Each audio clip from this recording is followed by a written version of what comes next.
Hey everybody, this is KrassenCast episode 22. I'm just going to set everything up and we can get started.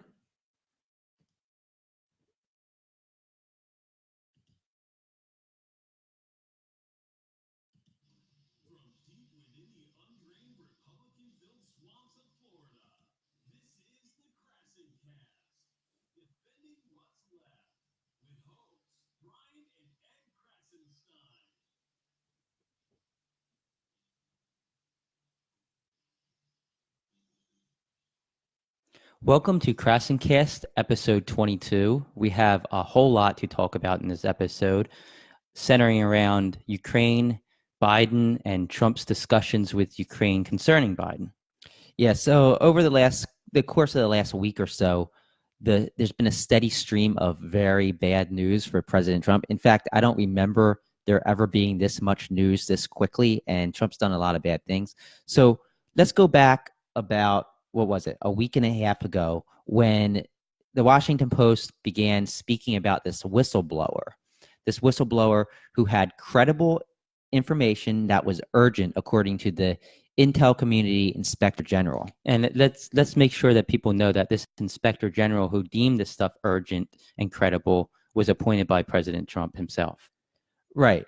So this story developed over the course of the last 10 days or so as more and more information leaked. And it turned out that the Director of National Intelligence was withholding this information from Congress. The law basically states that Congress needs to see this information. The Intelligence Committee in Congress should be forwarded any whistleblower complaint. Yeah, it's not should, it's shall. The law says the DNI shall forward the information to Congress. It doesn't say can or may or if he wishes to do so. It says shall, meaning he must. Right. So the DNI was refusing to do this. And it turns out that it appears that the White House was blocking them, telling them not to forward this whistleblower report. So as the days went by, more leaks began to come out, and this was probably because of the fact that it appeared that the White House was blocking this very credible and very urgent whistleblower report. So we learned that the report was centered around a conversation that Trump had with the president of Ukraine, as well as some other conversations that went on. And when that happened, then the White House began to sort of Panic. I think panic's a good word.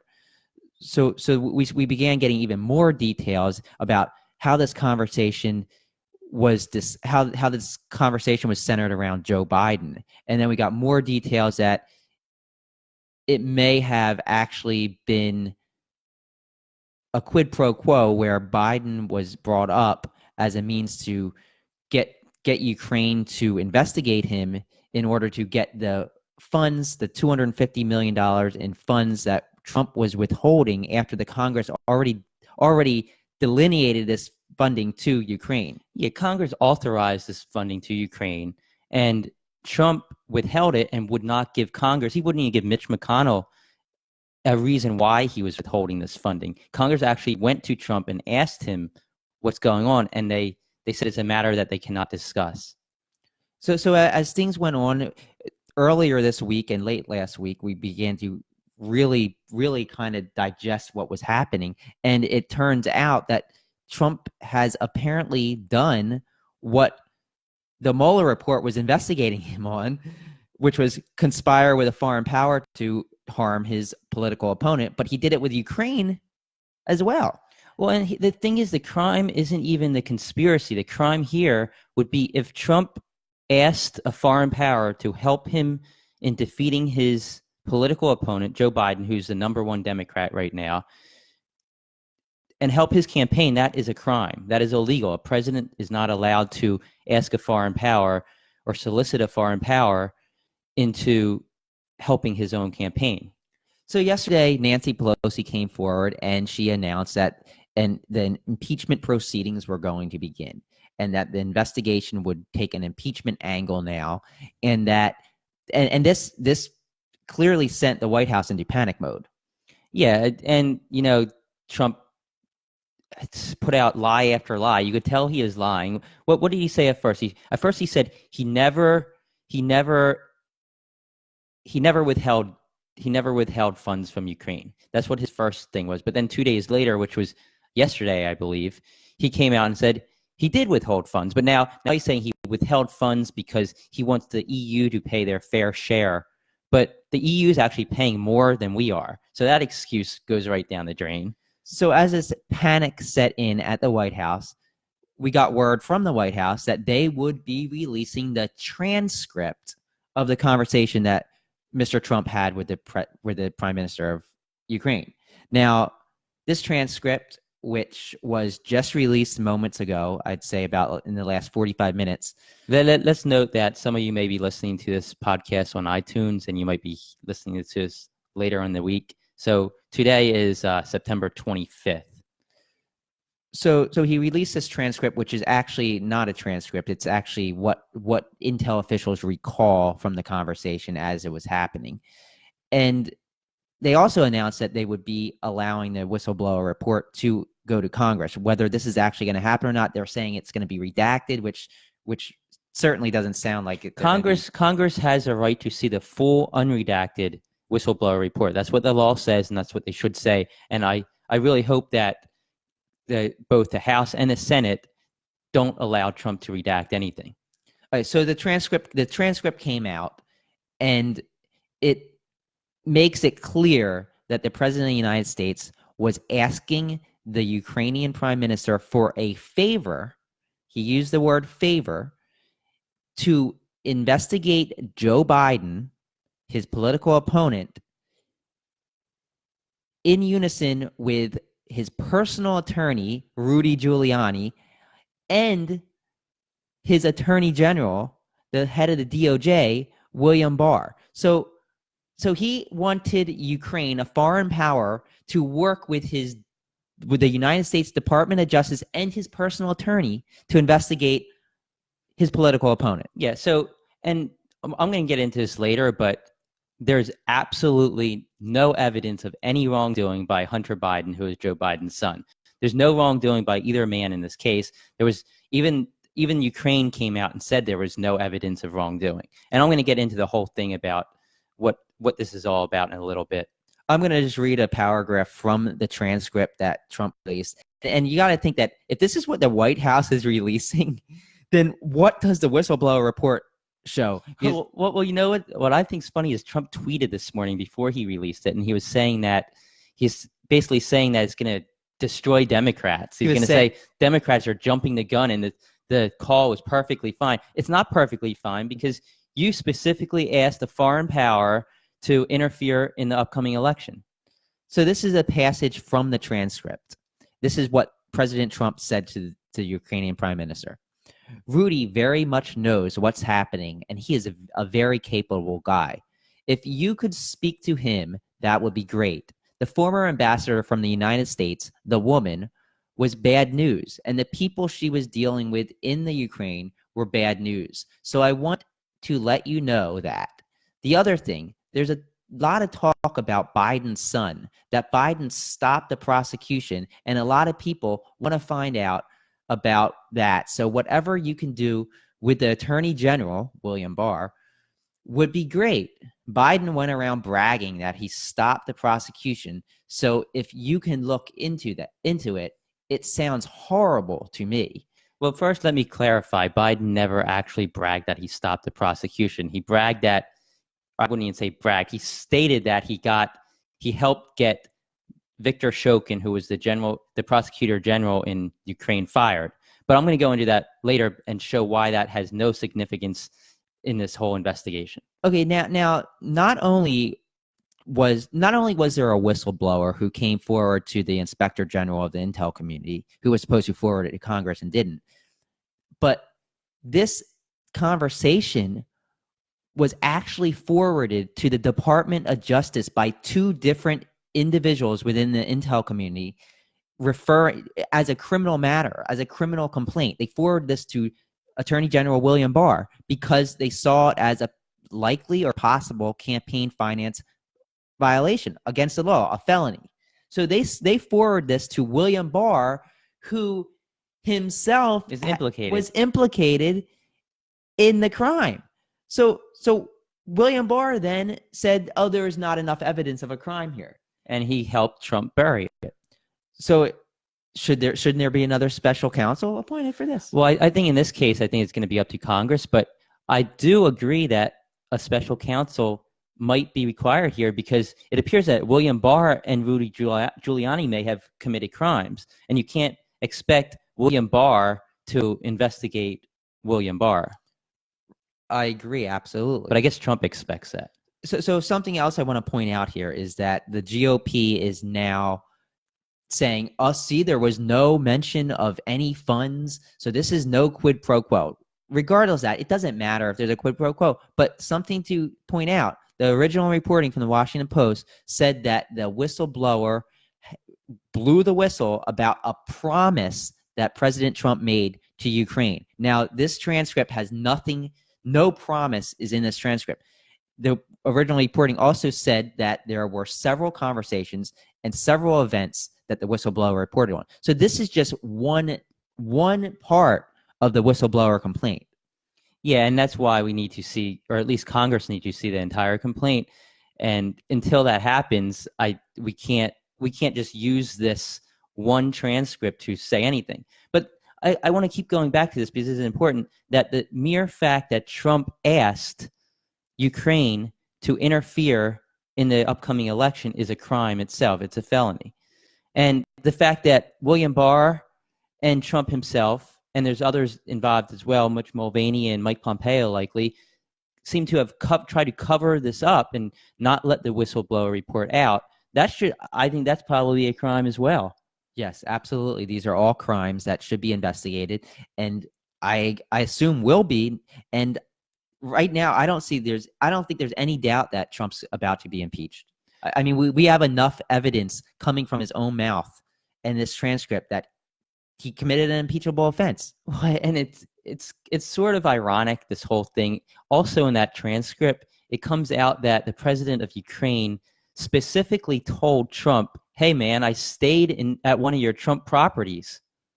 That's exactly what the emoluments clause wants to prevent. I know. So we have Trump he's basically telling Trump, hey man, I just paid you money by staying at your property. Now do me a favor. And this is after Trump withheld funds for military aid to Ukraine.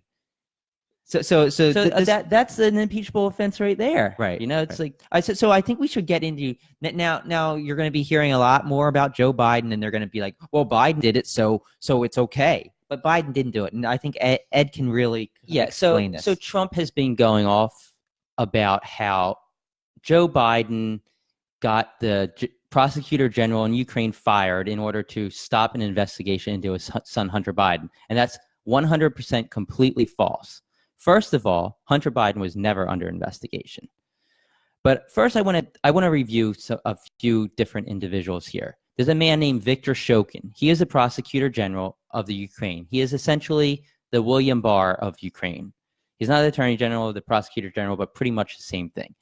So he has been accused by people in the United States, a lot of people in the United States government, in the EU, and a whole lot of people in the Ukraine of being corrupt. He basically failed to prosecute his own allies. Let me jump in here. He was actually accused of being corrupt by 189 different countries, right? Including the International Monetary Fund. The International Monetary Fund, the IMF, is made up of 189 countries, and they accused him of being corrupt. Practically everyone said that he's corrupt. So it wasn't just Biden that wanted him fired. It was a lot of people that wanted him fired. And I want to say that one of the main cases was when he failed to bring justice to a bunch of snipers who shot and killed protesters in the Ukraine, because allegedly he was allies with some of these individuals behind it. Right, and I want to point out that not everybody said he was corrupt. The non-corrupt people said he was corrupt. Exactly. And Joe Biden was one of these individuals who believed that he was corrupt. It was the US, the EU, and a lot of Ukraine wanted Shokin out of there because they wanted reform and they wanted to clean up the government. And they wanted to prosecute those who should be prosecuted rather than those who Shokin didn't like, and while Shokin also allowed those who he was allies with to get off. So that's Viktor Shokin, the man who Biden wanted fired and held back a loan from Ukraine until they actually fired him or threatened to do so. So another individual, Mykola Zlochevsky.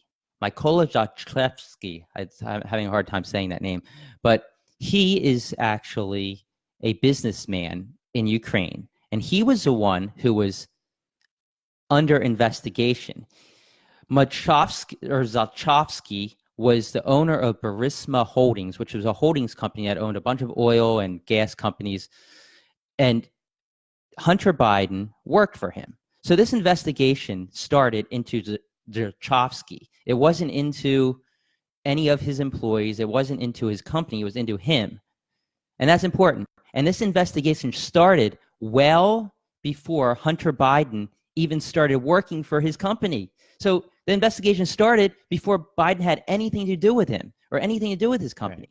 So that investigation started in 2014, and it was in regards to self-enrichment. So Zlochevsky was allegedly enriching himself through various means. You mean kind of how Trump's enriching himself through his businesses? Yeah, exactly. And this investigation was started in unison, or it started, I don't know if it was in unison or two separate investigations, or started between the UK and Ukraine.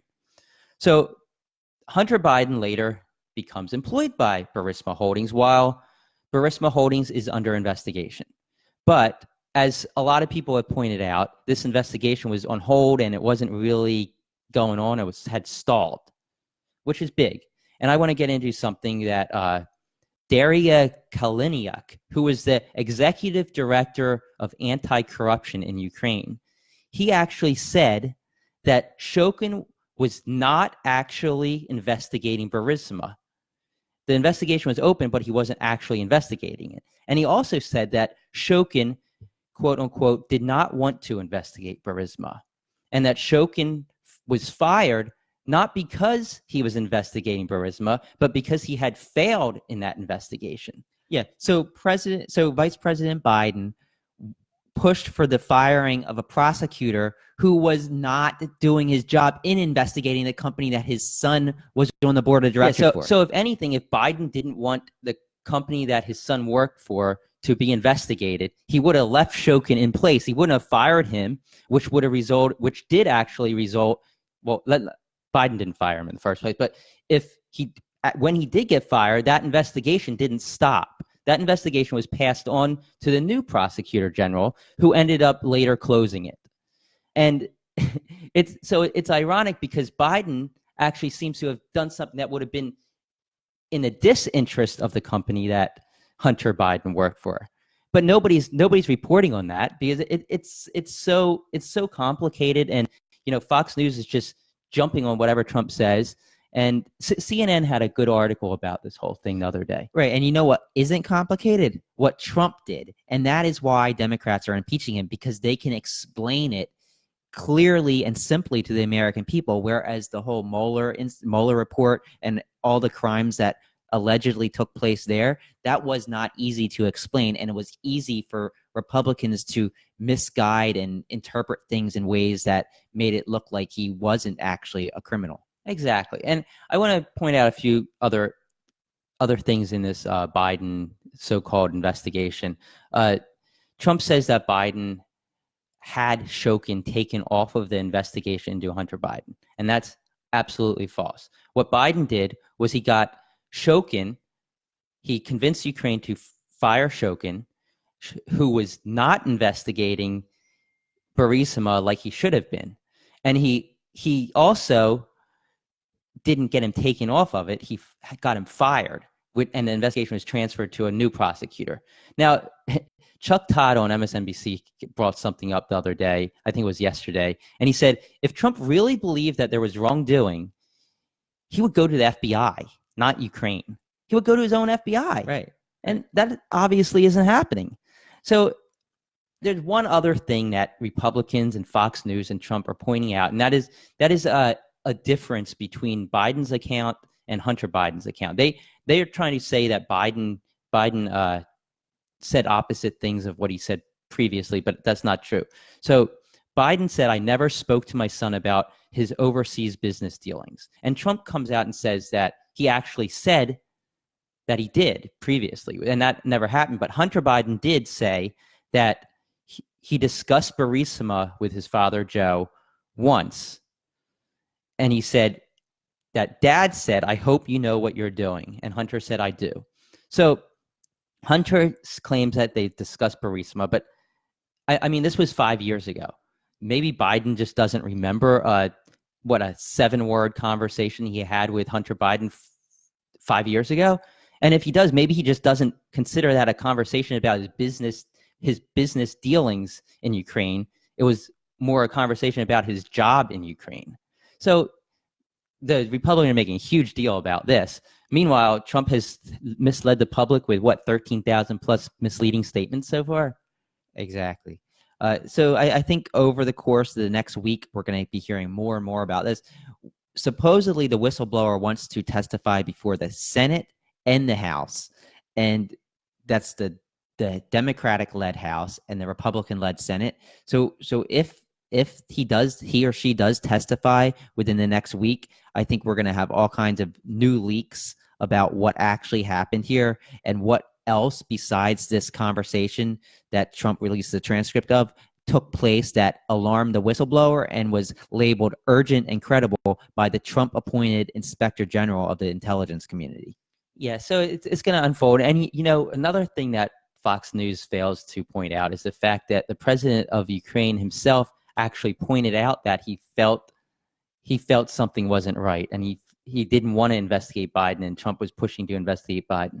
So it's all going to come out, and Trump's going to keep pushing lies, and he's going to try and hurt Biden because he knows Biden's his top opponent right now.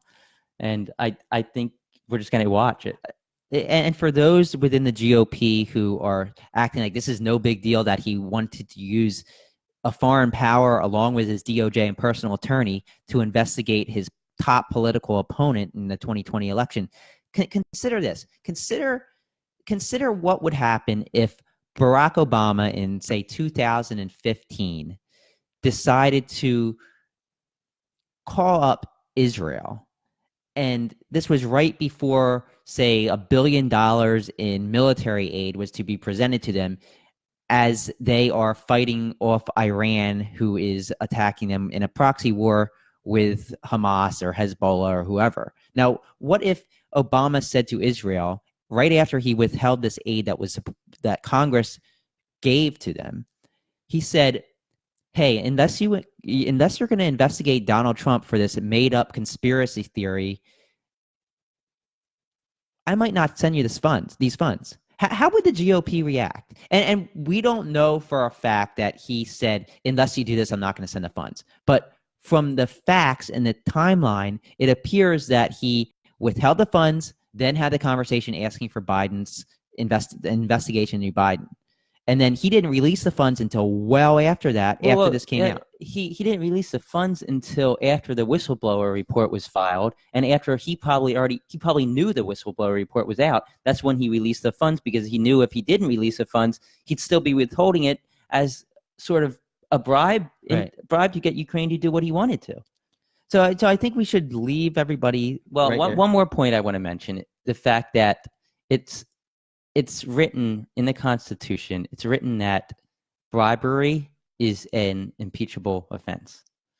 So I think it's a good place to end, but I want to remind you guys to please listen to us on iTunes. You can listen to this podcast on iTunes. We're also on Facebook. Just search for KrassenCast Brothers, and you can follow us on there. We make posts from every now and then, and we started to air these podcasts live in a video cast every time we do them now. All right. So thanks for joining us, and we'll try to do some more as we hear more breaking news regarding this Ukrainian bombshell, I'd say.